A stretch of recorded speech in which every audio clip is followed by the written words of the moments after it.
What is up guys, this is LockYGO and welcome back to the channel, and today guys I'm bringing you my Speed Duel deck profile for Gaia the Fierce Knight. That's right guys, Yugi's faithful companion Gaia is here, and this deck has a pretty decent matchup against a lot of meta decks for the current Speed Duel format, and that actually surprised me a lot. Well, you guys don't want to face off against the Survival End deck because that trap completely destroys this deck, but apart from that, I think that this deck has a pretty good chance of standing against the strongest decks of this format, or at least some of them. But anyway, let's get into the deck profile itself, and first, like always, we start with the skill, and it's Yami Yugi, and the skill is Knight of Legend. So, for those of you guys who don't know what this skill does, firstly, you have to activate it manually during your main phase 1. From then on, each turn you can normal summon one Gaia the Fierce Knight without any tributes. Then, if that Gaia the Fierce Knight battles an opponent monster and it's in defense position, this skill will allow it to inflict piercing battle damage, and if it does inflict that piercing battle damage by the effect of this skill, you're allowed to draw 2 cards and then discard 1 card. Then, this skill also has a negative effect. That says that you cannot activate any set cards in a spell and trap zone, so because of this negative effect, we have to build our deck in a very different way from the standard. But I'll show you in a little bit, so without any further ado, let's just get into the main deck itself. And in the main deck, we start by playing triple copy of Gaia the Fierce Knight, and then triple copy of Charging Gaia the Fierce Knight. Charging Gaia can be normal summoned without any tribute, but its attack will become 1900. It also has a bonus effect that lets you add Blackluster Soldier, but that does not come up in this deck, so it's irrelevant. The nice thing about these cards is that you won't get OTK'd by the Fossil deck because their base stats are huge, so your opponent will not be able to OTK you in one turn with Skull Geos, and that's very cool. Moving on into the rest of the monsters, we play triple copy of Sphere Kuriboh, just as some added defense. Since we cannot play traps, we have to defend ourselves with hand traps like this and make use of quick play spells to defend ourselves as well. And guys, keep in mind that while you no longer control a Gaia the Fierce Knight monster or a Gaia the Dragon champion, you can activate your set spell and traps, so you can actually set stuff like your Book of Moons or your Offerings to Doom and activate them if your opponent gets rid of your Gaia monsters. Anyway, this is all for the monsters, and now we move on into the spells. And we start the spells by playing triple copies of Summoner's Art, and this is basically just to search Gaia, so we're basically playing 6 copies of Gaia the Fierce Knight. Moving on, we play double copy of Night Beam to help you get rid of your opponent's back row, and triple copies of Mystical Space Typhoon.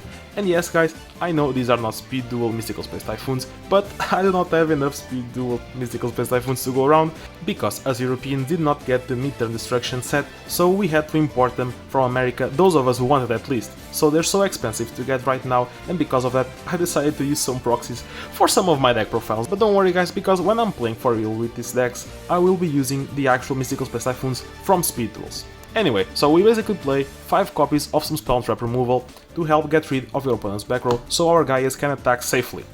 And now moving on, we also play, like I said before, 1 copy of Offerings to the Doomed, as this is a quick play spell that's really strong because it helps you get rid of your opponent's monsters, and it works during their turn. Keep in mind that this card has a very negative drawback, in which it skips your next draw phase, so you will lose 1 card from doing this, and because of that you have to choose the right moment to use this card. Moving on, we then play triple copies of Book of Moon. Like I said, quick play spells are everything in this deck, and what better card than Book of Moon itself, being such a generic quick play spell that does a lot of different stuff. And finally, we also play double copy of Solitary Sword of Poison, as this card equipped on a Gaia the Fierce Knight makes him a 4600 attack monster that will basically get over everything your opponent might have to stop you. And that's all for the main deck. I think we played 23 cards if I'm not wrong, and now we move on into the extra and side deck.